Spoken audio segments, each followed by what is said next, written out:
Assalamualaikum warahmatullahi wabarakatuh. Waalaikumsalam warahmatullahi wabarakatuh. Kami dari kelompok 3 izin mempresentasikan pemahaman sebagai capaian belajar UPD atau bagian mampu menerapkan. Sebelumnya perkenalkan terlebih dahulu, saya Agung Hamdani. Saya Purwita Sakti. Saya Sandra Purnomo. Dan saya Nini Widya Stuti. Langsung saja. Jadi UPD ini dimaknai sebagai desain tentang pemahaman yang mendalam.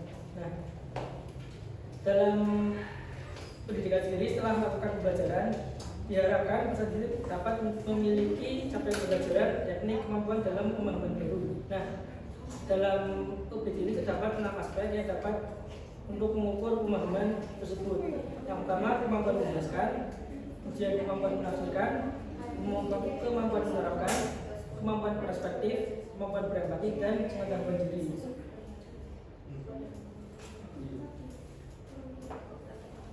Yang selanjutnya adalah yang dimaksud dengan kemampuan menerapkan, karena dalam kelompok kami kelompok 3 akan difokuskan pada kemampuan menerapkan. Menerapkan itu sendiri diartikan dengan implementasi yang maksudnya adalah bermuara pada suatu aktivitas, aksi, tindakan, atau adanya mekanisme dalam suatu sistem. Kami mengambil pendapat dari DN Dulu tahun 2019 bahwa aspek penerapan atau aplikasi pengetahuan itu melibatkan penggunaan pengetahuan dalam berbagai situasi atau konteks nyata yang mungkin berbeda atau baru bagi siswa. Peserta didik bisa dikatakan telah memahami suatu masalah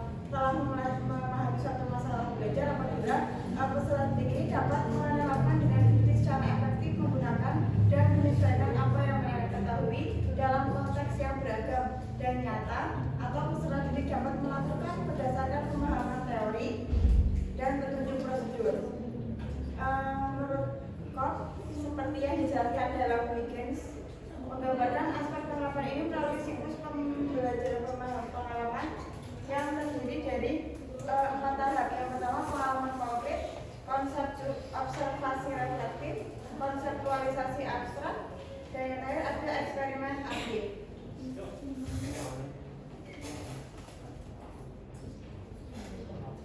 Yang dimaksud dengan pengalaman konkret itu sendiri adalah tahap ini itu melibatkan peserta didik dalam menemukan pengalaman baru atau situasi yang mirip dengan pengalaman sebelumnya.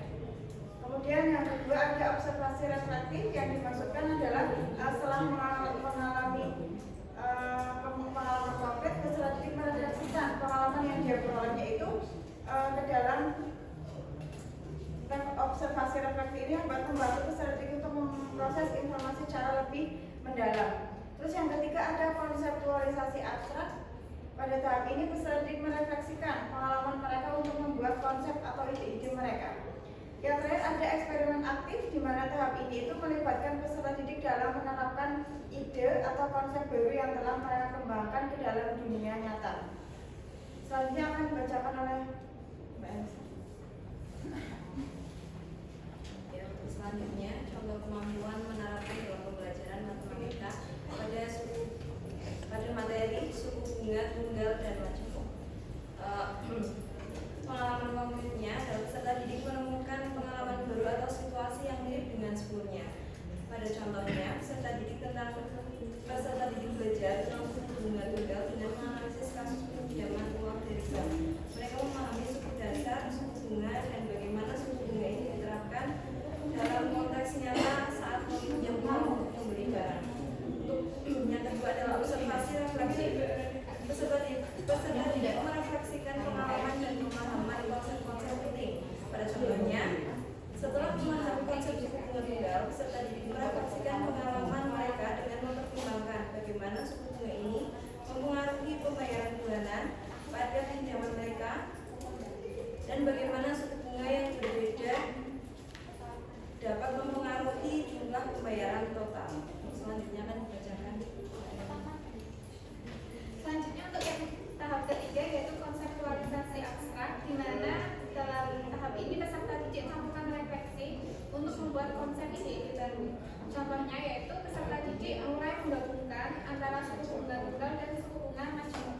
Mereka mempertimbangkan bagaimana suku bunga majemuk diterapkan dalam investasi jangka panjang dan bagaimana hal itu berbeda dengan suku bunga tunggal dalam konteks pengembalian pinjam uang. Lalu tahap yang terakhir yaitu eksperimen aktif. Di tahapan ini peserta didik menerapkan ide baru ke dunia di sekitar mereka untuk melihat hasilnya. Contoh penerapannya sendiri dari materi suku bunga adalah peserta didik menerapkan pemahaman mereka tentang suku bunga majemuk dalam perencanaan keuangan pribadi mereka. Mereka memprediksi bagaimana investasi jangka panjang akan tumbuh dengan suku bunga majemuk tertentu dan kemudian melihat hasil aktualnya dalam situasi nyata. Mungkin sekian presentasi dari kelompok kami. Apakah ada yang ditanyakan atau memberikan saran? Saya persilakan.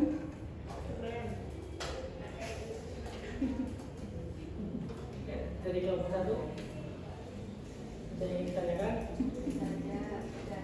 Kelompok 2 keren. Kelompok 4 keren.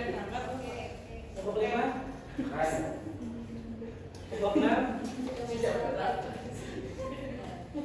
baik, karena tidak ada yang ditanyakan, menghabiskan waktu. Terima kasih atas perhatiannya. Saya tutup. Assalamualaikum warahmatullahi wabarakatuh.